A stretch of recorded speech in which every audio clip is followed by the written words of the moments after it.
Very good afternoon to all of students. कैसे हैं आप सभी लोग? मैं उम्मीद करता हूँ आप सभी लोग अच्छे होंगे, टॉपिक्स आपको अच्छे समझ आ रहे होंगे जो भी पढ़ाए जा रहे हैं। फिलहाल हमारा जो टॉपिक रन हो रहा है वो डिफरेंशिएशन में application of derivative means maxima and minima. तो आज की जो क्लास है वो आपके लिए थोड़ी सी इंपॉर्टेंट होने वाली है, क्योंकि देखिए पेपर आपको सभी को पता है कि जो टर्म 1 आपका होगा वो पूरी तरीके से ऑब्जेक्टिव बेस्ड होगा।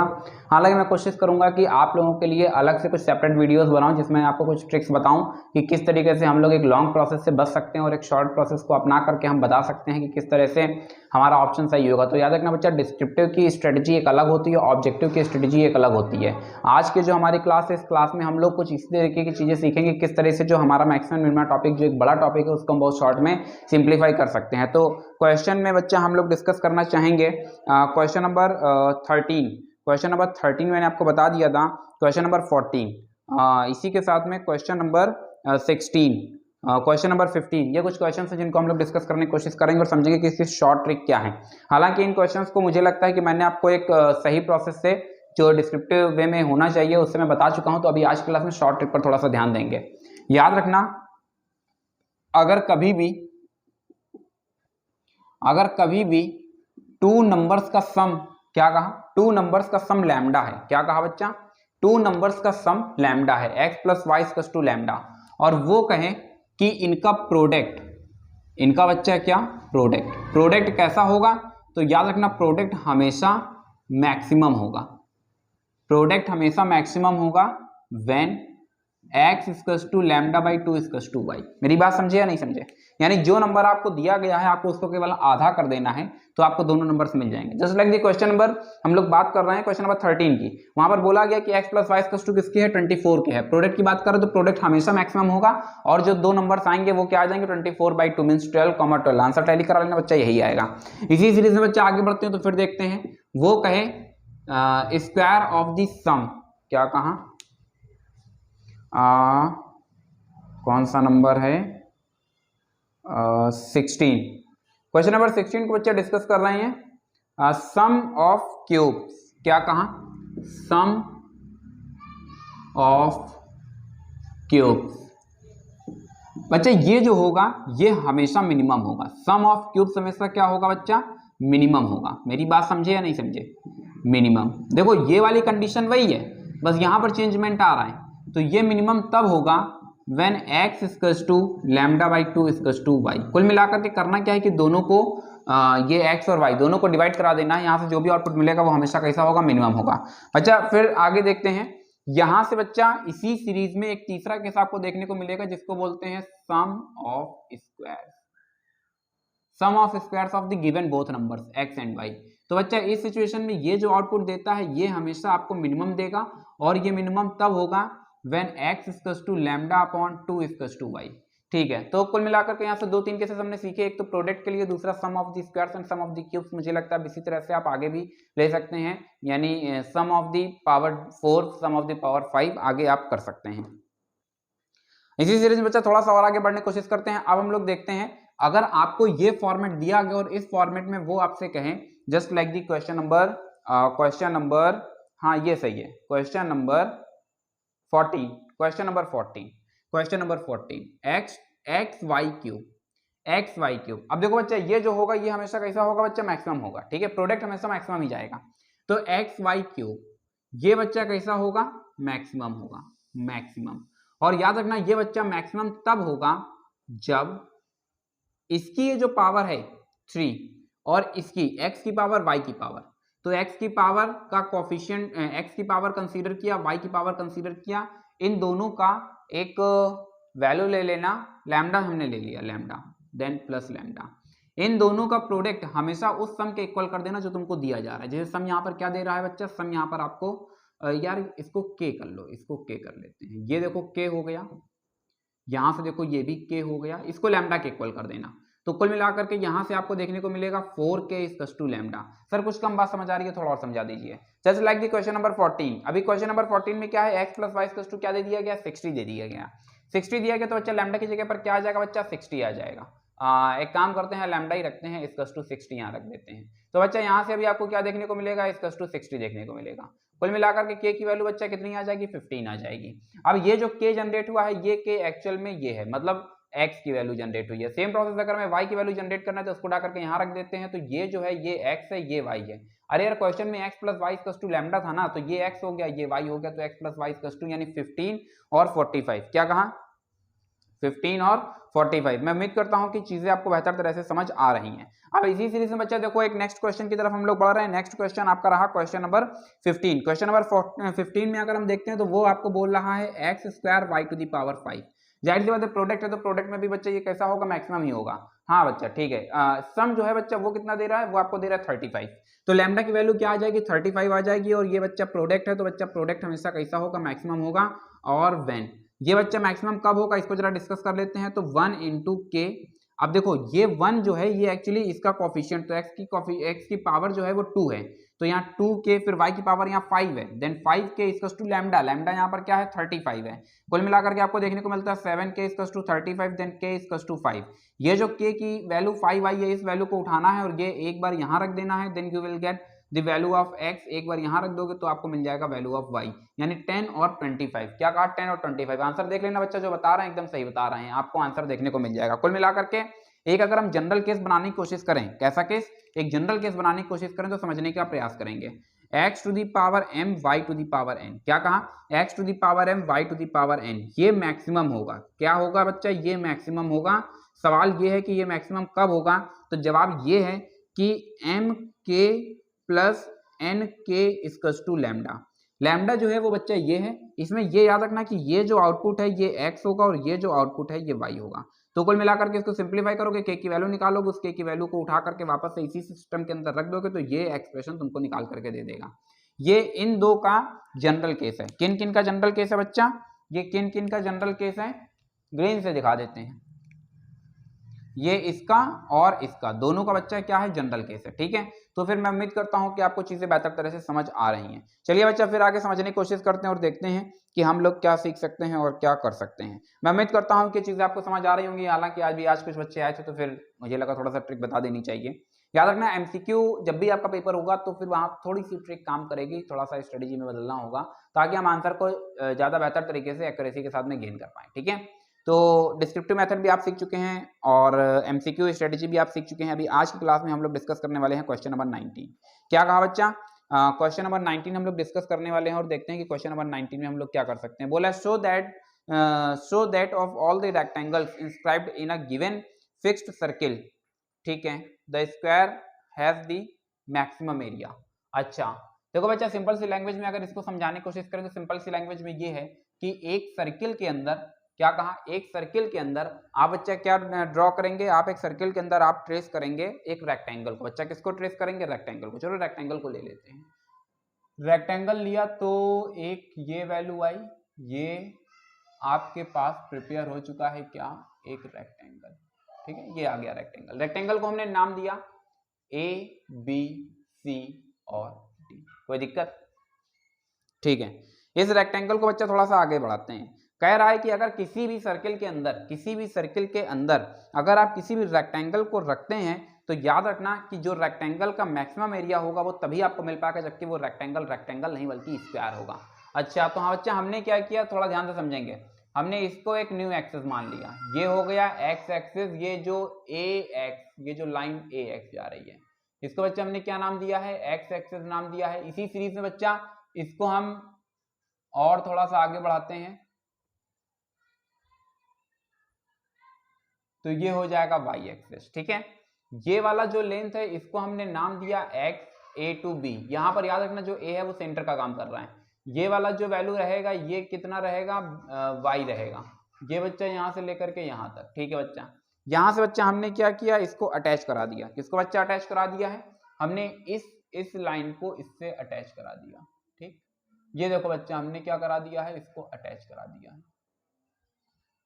ठीक है, ये हो गया बच्चा आपका क्या, सेंटर। जो चीज आपको गिवन की जाएगी, क्या क्या कहा, जो चीज आपको गिवन की जाएगी वो हमेशा कांस्टेंट होगी। यहां पर रेडियस की बात की जा रही है, मतलब सर्किल की बात की जा रही है, तो सर्किल तभी पॉसिबल है जब उसके अंदर बच्चा क्या होगा, रेडियस होगा। हमने रेडियस को r मान लिया है। ठीक है, तो ये भी r, तो ओवरऑल अगर हम बात करें तो ये 2r हो गया। ये जानते हैं 90 डिग्री पर होगा क्योंकि ABCD क्या है, एक रेक्टेंगल है। तो बच्चा क्वेश्चन पूरा समझ आया, क्या बात कही जा रही है?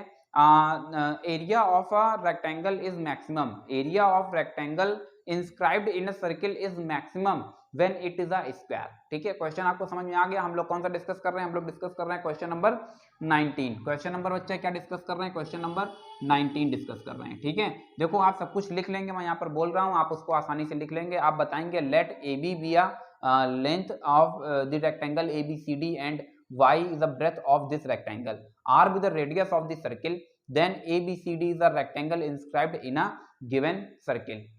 सर्कल को सी मान लेना, कुछ भी लेट कर लेना। अब सीधे हम मैथमेटिकल पोर्शन पर आ रहे हैं। कल की क्लास में क्या बताया था? जो जिसके लिए मैक्सिमम मिनिमम वर्ड यूज होगा वो क्या होगा बच्चा? वो होगा फंक्शन, बाकी सब क्या होगा? कंडीशन। यहाँ पर मैक्सिमम वर्ड किसके लिए इस्तेमाल हो रहा है? एरिया ऑफ रेक्टेंगल के लिए। तो बच्चा एरिया ऑफ रेक्टेंगल हमने माना कि ए है, तो यहां से आपको देखने को मिलेगा length into breadth A B into A D. कुल मिलाकर के ए बी की वैल्यू हमारे पास क्या है? एक्स है, ये है वाई। ए की वैल्यू हमारे पास आ चुकी है एक्स इंटू वाई। अब सवाल ये है कि हमें वाई को एलिमिनेट कराना है। ठीक है, अभी तक के जितने क्वेश्चंस देखे थे लास्ट तक, या अभी यहाँ पर भी जो क्वेश्चंस आप देख रहे थे, जैसे ये हमारा फंक्शन होगा, मैक्सिमम मिनिमम की बात करें तो कंडीशन आसानी से निकाल लेते थे। यहाँ पर क्या है? कंडीशन भी आपको बनाना पड़ेगा। छोटा सा एक ट्रायंगल हम डिस्कस करेंगे, in triangle A B C. जैसे ही हमने एबीसी को डिस्कस किया तो हमको देखने को मिलता है A C square equals to A B square plus B C square. बच्चा यहाँ से देखो हमें आउटपुट में कुछ देखने को मिलेगा। आउटपुट में हमें क्या देखने को मिलेगा? आउटपुट में हमें क्या देखने को मिलेगा बच्चा?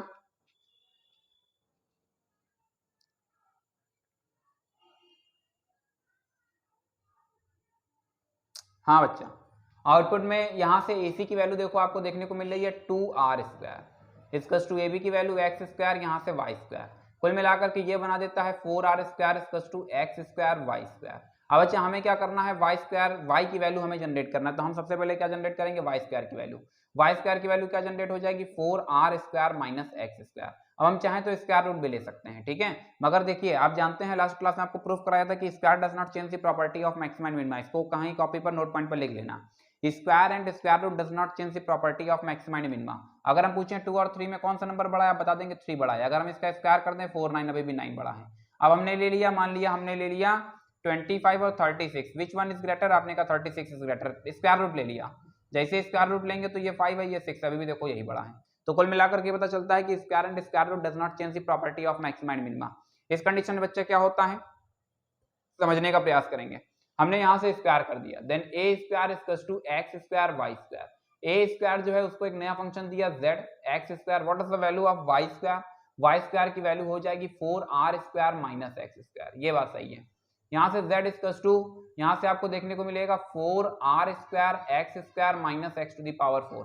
ये बात पहले ही मैं आपको बता चुका हूं कि यहाँ पर जो r है वो कांस्टेंट है। अब सर्किल दे रहा तो सर्किल दे रहा तो सर्किल में कुछ देगा ना, तो सर्किल के पास क्या होता है बच्चा? रेडियस होता है। तो मतलब वो सर्किल दे रहा है, मतलब रेडियस आपको गिवन कर रहा है, तो जो चीज गिवन होगी वो हमेशा कांस्टेंट पड़ जाएगी।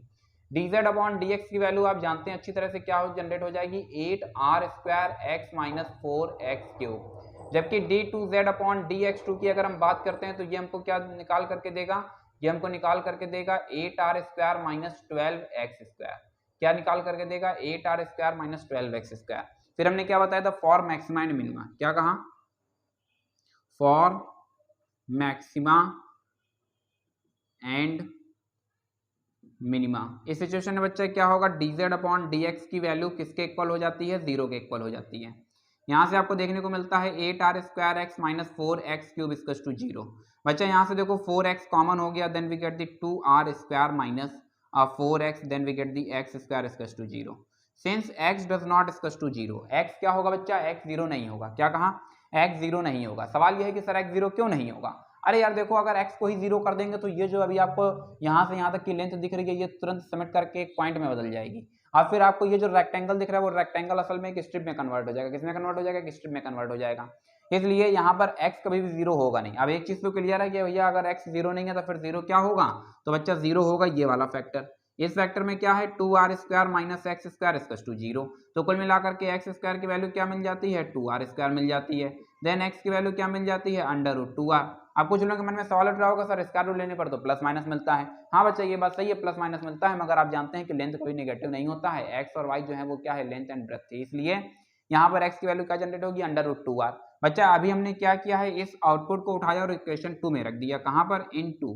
जैसे ही हमने 2 के अंदर रखा, हमें 2 के अंदर बच्चा देखो क्या देखने को मिलेगा, आप जानते हैं एक्स स्क्वायर की वैल्यू 2r² 24। आप जानते हैं न्यूमेरिकल वैल्यू से कोई मतलब नहीं होता है, हमें तो केवल साइन से मतलब है। तो साइन देखो हमें यहाँ से देखने को मिल रहा है, क्या देखने को मिल रहा है, since d2z upon dx2 equals to negative, this implies that z is maximum. क्या कहा, z इज मैक्सिमम। कहां पर, z is maximum when x equals to √2r। जब x क्या होगा, √2r होगा। बच्चा अब एक चीज तो क्लियर होगी, z मैक्सिमम हो चुका है, z मैक्सिमम है तो जाहिर सी बात है फिर a भी मैक्सिमम होगा, क्योंकि a स्क्वायर एक्चुअली z था। एरिया मैक्सिमम हो चुका है। अब सवाल यह है कि ये रेक्टेंगल है या स्क्वायर है। तो आप जानते हैं रेक्टेंगल और स्क्वायर दोनों ही 90 डिग्री पर बेंड होते हैं, मगर आप जानते हैं स्क्वायर में 4 साइड्स क्या होती हैं, सेम होती हैं। यानी मिनिमम लीस्ट कंडीशन अगर पूछे किसी भी रेक्टेंगल को स्क्वायर होने के लिए, तो उसकी 2 कॉन्सेक्यूटिव साइड्स के बीच के एंगल 90 और वो दोनों ही कॉन्सेक्यूटिव साइड्स बच्चा कैसी होनी चाहिए, इक्वल होनी चाहिए। इसका मतलब ये हुआ कि हम y की वैल्यू जनरेट कर ले और देखें क्या वो x√2 के इक्वल जनरेट हो पा रही है या नहीं। तो बच्चा इस सिचुएशन में हमने क्या किया, हमने कहा पुटिंग, इसको स्टार पर ले लिया और बताया x इक्वल्स टू √2r, कहां पर, इन स्टार। जैसे हमने स्टार के अंदर पुट किया तो यहां से हमें देखने को मिलेगा 2r स्क्वायर, 4r स्क्वायर में से 2r स्क्वायर कैंसिल हो जाता है, then y equals to √2r। अब अच्छा यहाँ से देखो x भी हमारे पास जनरेट हो चुका है, y भी हमारे पास जनरेट हो चुका है। एक चीज तो क्लियर हो चुकी है कि x इक्वल किसके हो चुका है, y के हो चुका है। किसके हो चुका है, y के हो चुका है। तो जब x और y दोनों बच्चे क्या होते हैं, इक्वल होते हैं, तो इसका मतलब क्या है, एंगल 90 डिग्री ऑलरेडी था यहाँ पर, और दोनों का रिस्पॉन्डिंग कॉन्सिक्यूटिव साइड्स पे जो है वो क्या हो चुकी हैं बच्चा, इक्वल हो चुकी हैं। इससे एक बात तो क्लियर होती है कि ये क्या है बच्चा, ये स्क्वायर है। तो बच्चा यही हमको प्रूफ करना था। अभी मुझे लगता है कि आपको सोल्यूशन बेहतर तरह से समझ आया होगा, अभी आपको वर्किंग भी समझ आ रहा होगा। इस टाइप के क्वेश्चन बहुत फेमस होते हैं। देखो यहाँ से ऑब्जेक्टिव में वेरियस टाइप की चीजें पूछ ली जाती हैं, ठीक है। जैसे अगर हम पूछें कि ये रेक्टेंगल, अगर इस रेक्टेंगल का एरिया मैक्सिमम होना है किसी भी सर्किल के अंदर, किसी भी सर्किल के अंदर अगर एक रेक्टेंगल हम बनाते हैं और उसका एरिया मैक्सिमम करना चाहते हैं, तो वो क्या होगा, तो बच्चा स्क्वायर होगा, ठीक है।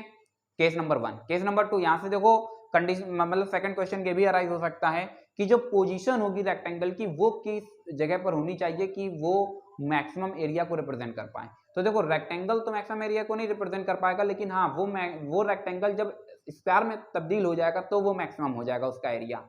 मगर याद रखना ये तभी हो सकता है, ये तभी हो सकता है जबकि intersection point of the diagonal exactly lies on the centre of the circle. मेरी बात समझे कि नहीं समझे। जब दोनों का सीजी क्या हो जाएगा, सेम हो जाएगा, एक ही जगह पर कोलैप्स करेगा। आप जानते हैं कि जो इसमें सर्किल होता है, सर्किल का जो सीजी होता है वो उसके ठीक सेंटर पर होता है, जबकि जो रेक्टेंगल होता है या स्क्वायर होता है जो उनका सीजी होता है वो उनके intersection point of the diagonals पर एग्जिस्ट करता है।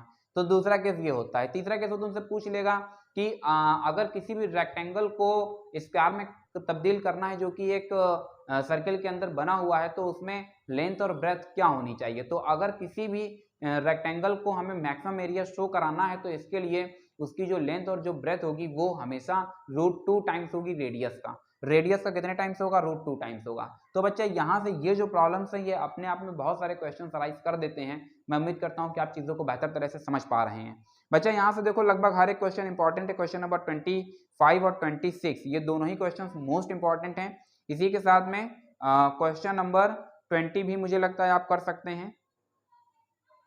क्वेश्चन नंबर 20 भी आप कर सकते हैं। दो चीजें बस यहाँ पर याद रखेंगे, दो चीजें आप याद रखेंगे। चलो अच्छा एक काम करता हूँ कि मैं ये क्वेश्चन ही आपको बता देता हूँ, ठीक है, और फिर देखते हैं। ये 19 था, 20 नंबर बता रहे हैं। ये अभी आपको ट्रिक समझ में आ गई होगी। जल्दी आपके लिए कुछ इस तरीके के वीडियोस बना करके लाऊंगा जिससे आपका टर्म 1 जो है वो बेहतर तरीके से क्लियर हो पाए। तो फिर ये किस तरह से ट्रिक काम करती है और किस तरीके से हम फास्ट ट्रैक आंसर को एक्सेस कर सकते हैं, ये सारी चीज़ें वहाँ पर बताई जाएंगी। देखो बच्चा, जब पेपर ऑब्जेक्टिव होता है तो इस बात से कोई मतलब नहीं होता है कि आपकी स्ट्रेटजी क्या है। मतलब केवल इस बात से होता है कि आप सही ऑप्शन को सेलेक्ट कर पा रहे हैं या नहीं कर पा रहे हैं। क्या आप मेरी बात समझ पाए, क्या आप मेरी बात समझ पाए? आइए बच्चा समझने की कोशिश करते हैं आगे और देखते हैं कि क्या हो सकता है। तो बच्चा क्वेश्चन में देखो क्या बात कही जा रही है। क्वेश्चन में कहा जा रहा है, show that the right circular cylinder of given surface and maximum volume in such a way that height is equal to the diameter. अच्छा ये तो शो करना है, तो जो हाइट है वो डायमीटर के क्या है, डायमीटर के बेस के इक्वल है। अच्छा ठीक है, सवाल को अच्छा समझने की कोशिश करेंगे। देखो ये हमारे पास रहा एक सिलेंडर, ठीक है, ये बच्चा हमारे पास रहा एक सिलेंडर। ठीक, अब ये सेम साइज का होगा, मुझे लगता है नीचे वाला बेस जो है वो कुछ थोड़ा सा हल्का सा महीन हो गया। चलो कोई बात नहीं, अब थोड़ा सा ठीक है पहले के कंपैरिजन में, अभी सही है पहले के कंपैरिजन में। ठीक है, फ्री हैंड डायग्राम है। ये आपके पास एक सिलेंडर हो गया।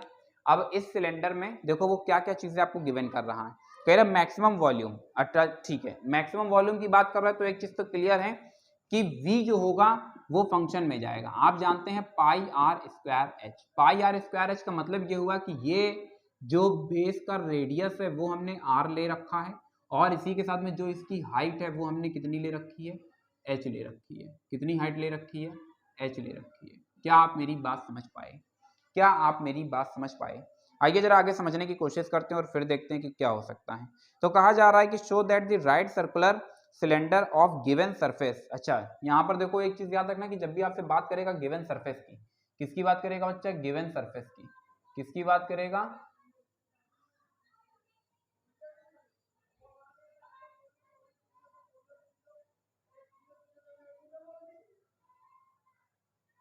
हाँ बच्चा, जब भी बात करेगा गिवन सरफेस की, देखो एक्चुअली क्या है कि अभी इसको डिफरेंशिएट नहीं कर सकते हैं, there are two variables.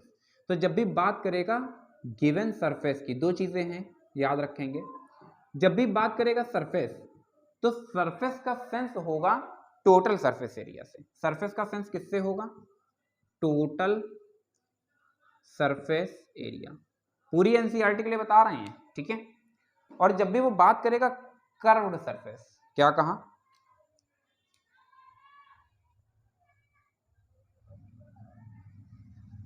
Curved surface. इस सिचुएशन में बच्चा जब भी कर्व्ड सरफेस की बात करता है तो इसका मतलब ये होता है कि वो सिंपल मतलब टोटल सरफेस एरिया की बात नहीं कर रहा है, वो केवल सरफेस एरिया की बात कर रहा है। मेरी बात समझ गए?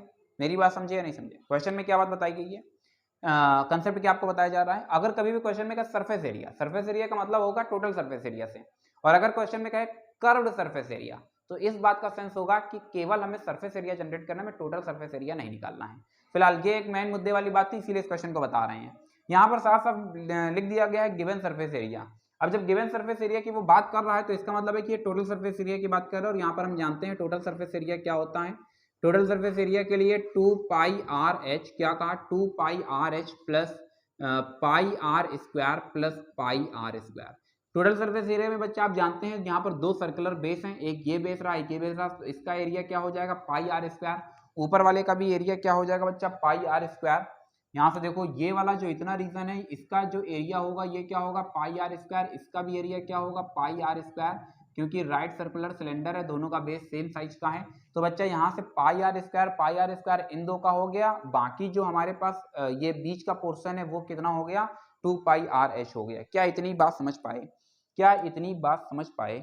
आइए बच्चा थोड़ा सा और गहराई से समझने की कोशिश करते हैं। ये देखो जिस तरीके से ये हमारे पास शीट है, अब हमें क्या करना है, इसको एक बेलन में बनाना है। बेलन मतलब एक सिलेंडर में कन्वर्ट करना है। तो बच्चा अभी हमने क्या कर दिया, इसको कुछ इस तरह से फोल्ड कर दिया। ये देखो, अब ये देखो बच्चा, ये जो अभी हमारे पास बन करके तैयार हुआ है, ये देखो एक सिलेंडर बन करके तैयार हो गया है। ठीक है, ये देखो बच्चा सिलेंडर बन करके तैयार हो गया। इस सिलेंडर में अगर हम देखते हैं तो ये एक सर्कुलर बेस, ये एक दूसरा सर्कुलर बेस, और ये जो बीच वाला पोर्शन है, अब क्योंकि यहाँ बोल रहे थे बीच वाला पोर्शन तो तुमको समझ ही नहीं आ रहा होगा, तो यहाँ बीच वाला पोर्शन समझ में आ गया। मतलब बीच वाला पोर्शन मतलब ये जो पेपर है, इसी को हम बोल रहे हैं क्या, सरफेस एरिया। इसी को बच्चा हम क्या बोल रहे हैं, सरफेस एरिया। ठीक है, तो ये बीच वाले पोर्शन को अब हमने इस तरह से ग्रीन कलर से यहाँ से मेंशन कर दिया, तो अभी आपको अच्छे से क्लियर हो रहा होगा। ठीक है, तो टोटल सरफेस एरिया अब हमको पता चल गया। टोटल सरफेस एरिया बच्चा हमको गिवन किया गया। टोटल सरफेस एरिया हम इसको नाम देंगे एस से। ये बना रहा है 2 pi r h plus 2 pi r square. क्या कहा, 2 pi r h plus 2 pi r square. याद रखना एफ हमको गिवन किया गया है। किसी एक वेरिएबल की वैल्यू हम जनरेट करेंगे, मुझे लगता है शायद 2 पाई आर कॉमन हो सकता है, then we get the h plus r, then s upon 2 pi r equals to h plus r. और यहाँ से किसी एक वेरिएबल की वैल्यू हम जनरेट कर सकते हैं। एच की वैल्यू निकालना मुझे लगता है थोड़ा सा आसान रहेगा, तो शायद बना देगा h equals to, this implies that h equals to s upon 2 pi r minus r. ये देखिए हमारे पास एच की वैल्यू बच्चा जनरेट हो चुकी है। अभी हमें क्या करना है, ये सब कुछ बच्चा आप लिख सकते हैं, late R be the radius of the base of cylinder, H be the height of the cylinder and V be the volume of the cylinder. If S be the surface, then we have, ये output आ जाएगा। और इसी के साथ में जब हम बात करेंगे वॉल्यूम की, तो वॉल्यूम मतलब V equals to pi r square h. क्या मेरी बात समझ पाए? याद रखना कि अगर आप सीधे सोल्यूशन में लिख देते हैं पाई आर स्क्वायर एच, तो शायद यहाँ से क्लियर नहीं हो पाएगा, क्लियर ये नहीं हो पाएगा कि आखिरकार यहाँ पर जो दिया जा रहा है उसमें आर क्या है, एच क्या है, इसलिए आपको हर चीज बतानी होती है। इसीलिए यहाँ पर भी स्टार्टिंग करने से पहले मैंने आपको बता दिया था कि आप बताओगे कि एक्स क्या है, वाई क्या है। यहाँ पर भी स्टार्टिंग किस तरीके से करेंगे, let r be the radius of the circular base of a cylinder and h be its height, if V be the volume of the cylinder then V equals to pi r square h. बच्चा अभी हमने क्या करना है, हमने H की देखो value generate कर ली है। एच की वैल्यू हमारे पास है पाई आर स्क्वायर, एच की वैल्यू हमारे पास आई है s upon 2 pi r minus r. ठीक है बच्चा, अभी हमें क्या करना है, इसको डिफरेंशिएट करना है। पूरा जो प्रॉब्लम है वो एक फॉर्मेट पर आ चुका है, मतलब एक सिंगल वेरिएबल पर आ चुका है। इंडिपेंडेंट वेरिएबल अभी हमारे पास एक्स है, इसके पहले हमारे पास दो थे। अरे इंडिपेंडेंट वेरिएबल एच है, आर है, इसके पहले दो थे, आर और एच। अब बच्चा हमें क्या करना है, थोड़ा सा सिंप्लीफाई करते हैं, पाई को बाहर ही रोक लेते हैं, आर स्क्वायर को अंदर भेज देते हैं, then s r square upon 2 pi r minus r cube. यहाँ से बच्चा हमने क्या किया, इसकी एक पावर को रिड्यूस कर दिया, then pi, this is known as s r upon 2 pi minus r square. क्या इतनी बात समझ पाए? क्यूब आएगा बच्चा, क्यूब आएगा। क्या इतनी बात समझ पाए? अब बच्चा हमने क्या किया, यहाँ से dv upon D R generate किया। dv upon D R generate करेंगे तो बच्चा देखो यहाँ से आपको देखने को मिलेगा पाई तो पूरी बॉडी से बाहर ही रहेगा, यहाँ से आपको देखने को मिलेगा s अपॉन 2 पाई माइनस, यहाँ से आपको देखने को मिलेगा 3r स्क्वायर। जबकि एक बार और डिफरेंशिएट कर दिया, देन d2v अपॉन dr2, क्या कहा, d2v upon dr2, then we get the pi. यहाँ से बच्चा जब r के रिस्पेक्ट में डिफरेंशिएट करेंगे तो ये 0 हो जाता है, यहाँ से मिलता है 6r, कुल मिलाकर के माइनस का 6 पाई r। अब आप जानते हैं कि रेडियस कभी भी नेगेटिव नहीं हो सकता है। अरे यार रेडियस 0 होगा, अगर रेडियस 0 होगा तो आप जानते हैं जो स्ट्रक्चर है वो एक पॉइंट में कन्वर्ट हो जाएगा, तो कुल मिलाकर के r जो है वो कभी भी 0 नहीं होगा। ठीक है, r कभी भी नेगेटिव नहीं होगा, r लिस्ट में 0 हो सकता है। अब 6 पॉजिटिव है, पाई पॉजिटिव है, r भी पॉजिटिव है, तो जाहिर सी बात है कि जो v होगा ये हमेशा कैसा रहेगा, नेगेटिव रहेगा, मतलब d2v अपॉन dx हमेशा नेगेटिव रहेगा, जो इस बात को बता रहा है कि एरिया वॉल्यूम कैसा होने वाला है, मैक्सिमम होने वाला है। फिलहाल प्रक्रिया से तो हमें गुजरना ही होगा, फॉर यहाँ पर लिखेंगे मैक्सिमा एंड मिनिमा। और बच्चा इस सिचुएशन में आप क्या करेंगे, dv अपॉन dr की वैल्यू बच्चा क्या कर देंगे, 0 कर देंगे। dv अपॉन dr को जैसे ही हमने 0 किया, हमें क्या देखने को मिलेगा, पाई, यहाँ से देखने को मिलेगा s upon 2 pi minus 3r square equals to 0। हाँ ये बात तो सही है बच्चा। यहाँ से अब इसमें से किसी एक वेरिएबल को हम सिंप्लीफाई करना चाहेंगे, पाई 0 में हटा देते हैं, s upon 2 pi equals to 3r square, तो कुल मिलाकर के s की वैल्यू आ रही है 6 पाई आर स्क्वायर। s की वैल्यू क्या आ रही है, 6 पाई आर स्क्वायर। अब अच्छा ये जो s की value 6 pi r square generate हो रही है, इस s की वैल्यू को हम उठाएंगे और ये रिलेशन उठा करके सीधे पहले तो 2 में रख दो, इनटू, तो ये बता देते हैं कि जो d2v अपॉन dr2 है ये कैसा है, नेगेटिव है। This implies that v is maximum. v क्या है, v मैक्सिमम है। ये कब मैक्सिमम होगा, when s equals to 6 pi r square. बात समझे या नहीं समझे? अब अच्छा देखो s की वैल्यू 6 पाई आर स्क्वायर आ गई है, वो कह रहा है कि ये वॉल्यूम तभी मैक्सिमम होगा जब h जो है वो डायमीटर के बराबर होगा, यानी ये हाइट इस डायमीटर के इक्वल हो जाए। तो बच्चा अभी क्या करना है, इसका 6 पाई आर स्क्वायर उठाना है और ये रिजल्ट उठा करके यहाँ पर इस हैशटैग इक्वेशन में रख देना है, इन हैशटैग। तो बच्चा देखो यहाँ पर सिंप्लीफाई कर रहे हैं, जरा समझने की कोशिश करेंगे। कौन सा कलर ले लिया जाए, ब्लू ठीक रहेगा। तो बच्चा यहाँ से देखो आपको देखने को मिलेगा h इक्वल, यहाँ से आपको देखने को मिल जाएगा 6 pi r square, 6 pi r square upon, यहाँ से देखने को मिलेगा 2 पाई आर, साथ में बच्चा माइनस आर, 2 पाई से ये कैंसिल होता है, देन 2 3 जा, एक आर से एक आर कैंसिल हो जाता है, तो कुल मिलाकर के हमको देखने को मिलता है h equals to 3r minus r, then h equals to 2r। वो बच्चा यही पूछ रहा था, वो कह रहा था कि वॉल्यूम तभी सिलेंडर का मैक्सिमम होगा जबकि सिलेंडर की हाइट बेस के डायमीटर के इक्वल हो जाएगी। आप जानते हैं कि 2r ये क्या है, 2r मतलब डायमीटर को रिप्रेजेंट कर रहा है, रेडियस का जस्ट डबल होता है डायमीटर। तो बच्चे क्या करना है, मैक्सिमम क्वेश्चंस को टच करने की कोशिश करना है। दो इंपॉर्टेंट पॉइंट अभी आज की क्लास में हमने सीखे हैं, एक तो अगर केवल सरफेस क्वेश्चन में कहेगा तो उसका सेंस टोटल सरफेस एरिया से होगा, और अगर वो कहेगा कर्ड सरफेस तो इसका मतलब वो केवल सरफेस एरिया की बात करे, वो टोटल सरफेस एरिया की बात नहीं कर रहा है। साथ ही साथ हम लोगों ने यहाँ पर सीखा कि किस तरीके से अभी जो कंडीशन हमें पहले सीधे दी जाती थी वो कंडीशन हमको यहाँ पर प्रॉपर मेंटेन करना होगा। तो बच्चे जहां तक क्वेश्चन लगा पाओगे वहां तक लगा लेना। क्वेश्चन नंबर 23 भी आपका इंपॉर्टेंट है। तो फिलहाल देखते हैं कि क्या कर सकते हैं। आज के लिए बस इतना ही। Thank you so much to all of you, may God bless you all.